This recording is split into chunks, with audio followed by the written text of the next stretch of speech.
and working class people represent themselves at the ballot box. Please welcome the Chair of the Trade Unionist and Socialist Coalition, Dave Nellist.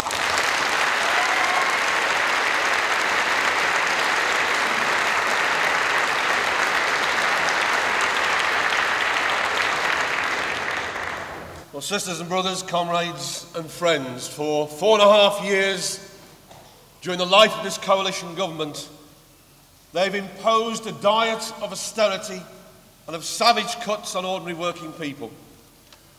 Wages have fallen by over 10%. There have been 43 reforms to welfare and social security, and those two things together now mean massive rises in levels of poverty, sharply expressed by the fact that here, in the 7th richest country on the planet, 1 million people only survive by going to food banks.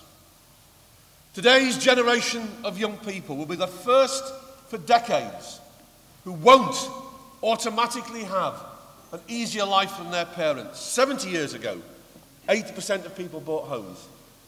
50 years ago, 60% of people bought homes. This summer, the percentage of those taking out mortgages who were 18 to 30-year-old was 3%. The safety net provided by local councils is rapidly disappearing. By the end of this Parliament, funding for essential local services will be cut by 40%. 400,000 jobs will have been axed. Libraries, children and family centres, adult education centres and youth clubs, social care for the elderly, all closed. And it matters little whether those cuts and closures were carried out enthusiastically by Tories and Liberal Democrats or with a heavy heart by Labour. Cuts hurt. Cuts kill. But while our families suffer, the rich in this, the 7th richest country on the planet, in that same 5 years have prospered. The richest 1,000 people in Britain have seen their wealth double in the last 5 years, from £258 billion to £519 billion.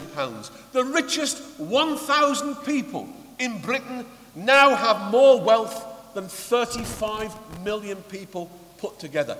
That is obscene. You see, it's not that this country can't afford for our families to live comfortably, to heat and pay for a home, to feed, clothe and entertain a family, to have holidays without recourse to means-tested benefits on low wages or loan sharks if you're on benefits. It's just that the enormous wealth of this, the 7th richest country on the planet, is in the wrong hands. And none of the establishment parties will challenge or change that. In fact, to preserve that wealth, the Tories plan to make cuts a permanent feature of politics in this country, to reduce public spending in the next Parliament to levels it was not seen in this country for 70 years, since before the National Health Service itself was founded. And where the Tories lead, Her Majesty's loyal opposition, the Labour Party, will follow, leaving millions of people feeling left behind, feeling that establishment politicians at best take them for granted, or at worst simply don't care. Except, of course, that nice Mr Farage, you know, the one with the pint down the pub. He's different. UKIP is beginning to harness the anger of those fed that diet of austerity, of falling incomes, of rising inequality, of insecure jobs, and a feeling that you can't get a fag paper between the establishment politicians. But UKIP isn't different. It's led by an ex-Tory, publicly schooled ex-banker.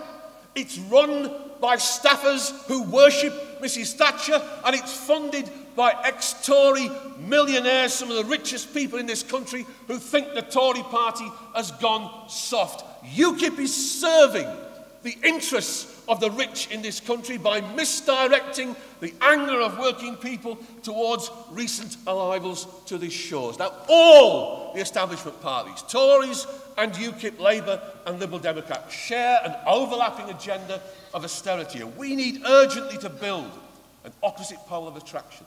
a shift in the terms of debate, away from what's narrowly acceptable to the establishment media, which only want to debate how to implement austerity, into whether austerity itself should be implemented against working people, and that's where TUSC comes in. Now, most of you are aware TUSC was founded just over 4 years ago, co-founded by the late General Secretary of the RMT, the Transport Union, and that's Bob Crow, to bring together trade unionists, socialists and local anti-cuts campaigners to challenge those establishment parties at the ballot box. And next May, we will be fielding the largest number of candidates from the left of Labour for over 60 years. We're planning at least 1,000 candidates in the council elections and at least 100 candidates in the general election to reach those levels where legally the BBC and the broadcast media can't exclude arguments against austerity